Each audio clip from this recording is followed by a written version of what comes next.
harapan ay may dumating na bulis. Sino sa inyo si Papa Raul?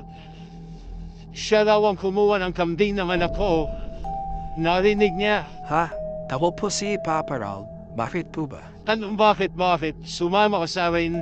Doon tayo mag-usap sa munisipyo dahil sa pagnanakaw mo ng kambing. Mr. Lee, paano to? Sige, Papa Raul, ikaw sama na police.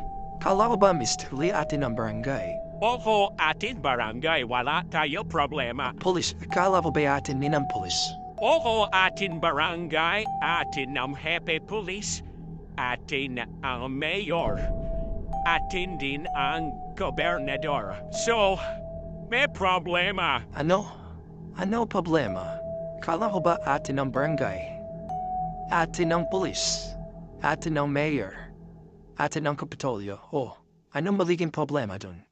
Idi atin kambing eh.